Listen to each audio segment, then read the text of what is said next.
খবৰ আহিব ভাল আছে। তো আজি আমি ওলাই আছোঁ কলৰিং, মাল চাল পূৰা লুট হৈ গ'ল। ইফালে মাল চাল পূৰা লুট কৰিলোঁ। এতিয়া ৰছী লগাই আছোঁ, তিৰপল বান্ধিম। তিৰপল বান্ধি ধুনীয়াকৈ ওলাম আৰু ইয়াৰ পৰা। তিৰপল মাৰি পূৰা ফিটিং। এতিয়া এইফালে জানো এটা গাড়ী চলাব, বহা ওলাই থাকোঁ আৰু লাগে। তো বন্ধুসকল, মাল লোড কৰি আহি এতিয়া কিমিনগড়ত এণ্ট্ৰি কৰি সোমাই গ'লোঁ। আৰু যিসকল সদায় অৰুণাচলত আহে সিহঁতে জানেই এতিয়া হজবস্তি ফালে ৰাস্তা পূৰা বন্ধ হৈ আছে, ৰাস্তা জাম হৈ আছে। আৰু যিসকল সদায় নাহে সিহঁতে হয়তো নাজানে, সিহঁতে ক'ব পাৰে যে ইটানগৰত মাল লোড কৰি আছাম হৈ কিমিনগড়েদি সোমাইছোঁ।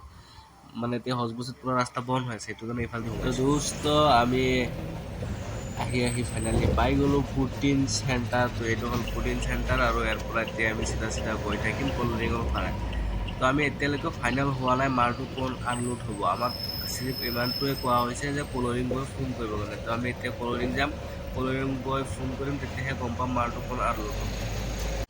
তো বন্ধুসকল, আহি পাই গ'লোঁ এজুলি তেল ডিপু। তেলটো ফুল কৰি লওঁ, কিয়নো এতিয়া অৰুণাচলৰ অৱস্থা জানেই আপোনালোকে, য'তে ত'তে ৰাস্তা বন্ধ হৈ যায়, চব জেগাত তেল পোৱা নাযায়। কালি খবৰ পাইছোঁ যে আপোনাৰ কলৰিং ফালে তেল নাই, চব ডিপুত তেল পোৱা নাযায়। সেইটো কাৰণে এজুলিতে তেলৰ টেংকিটো পূৰা ফুল কৰি লওঁ। তো এয়া পূৰা তেলৰ টেংকিটো ফুল কৰি লৈছোঁ।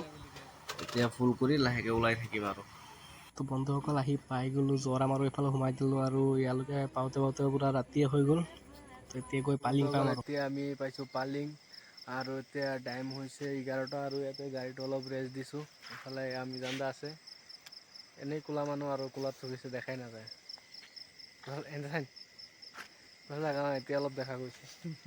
এইফালে গাড়ীটো আছে, অলপ ৰেষ্ট দিছোঁ। আৰু এতিয়া পূৰা চাৰিওফালে আন্ধাৰ আৰু আন্ধাৰ। তো গাইছ, এতিয়া আমি আহি পালিং পালোঁ, আৰু এতিয়া বাজিছে ৰাতি 1টামান বাজিছে। আৰু ইফালে গাড়ীটো পূৰা গৰম হৈ গ'ল, সেইটো কাৰণে অলপ ৰেষ্ট দিছোঁ গাড়ীটো বেছি গৰম হ'লে এতিয়া ব্ৰেকটো অলপ কম লাগি আছে। মানে পূৰা গাড়ী গৰম হৈ গ'ল, চকাও গৰম হৈ গ'ল, সেইটো কাৰণে ব্ৰেক লগা নাই। সেইটো কাৰণে অলপ ইয়াত ৰেষ্ট দিছোঁ। তো ইয়াৰ পৰা ৰেষ্ট দি এতিয়া আকৌ ওলাম। তো গাইছ, ওলাইছোঁ আৰু। বন্ধুসকল, এতিয়া ৰাতি একদম 3টা বাজি গ'ল, আৰু আহি কলৰিং পালোঁ। এতিয়া কলৰিঙৰ পৰা আমি চাৰ্লি যাম। তো ৰাতি বহুত হৈছে, সেইটো কাৰণে ইয়াত 2 ঘণ্টা শুই লওঁ।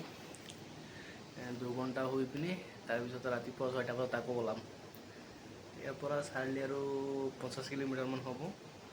এতিয়া কলৰিং আছোঁ। মালিকৰ, যোনটো মালিকৰ মাল বস্তু লৈ আহিছিলোঁ, সেইটো মালিকৰ ঘৰ কলৰিং এটা আছিলে। সেইটো কাৰণে মালিকে কৈছে যে ইয়াতে থাক আজি, সেইটো কাৰণে আজি কলৰিং ইয়াতে মালিকে ৰুব। তো বন্ধুসকল, এতিয়া আমি কলৰিং আছোঁ। কলৰিং ৰাতি ইয়াতে আছিলোঁ, এতিয়া আকৌ আহিলোঁ ৰাতিপুৱা। এতিয়া 6টা বাজিছে। এতিয়া 6টা বজাত আকৌ ওলাইছোঁ। এতিয়া ইয়াৰ পৰা আকৌ যাম। ইয়াৰ পৰা আৰু 3 ঘণ্টামান লাগিব। 3 ঘণ্টাৰ ৰাস্তা। 3 ঘণ্টা যোৱাৰ পিছত মালখিনি পূৰা আনলোডিং কৰিম আৰু। তো গাইছ, ফাইনেলি আহি পাই গ'লোঁ চাৰিআলি ইয়াত। আৰু ইয়াতে আমাৰ মালটো আনলোড হ'ব।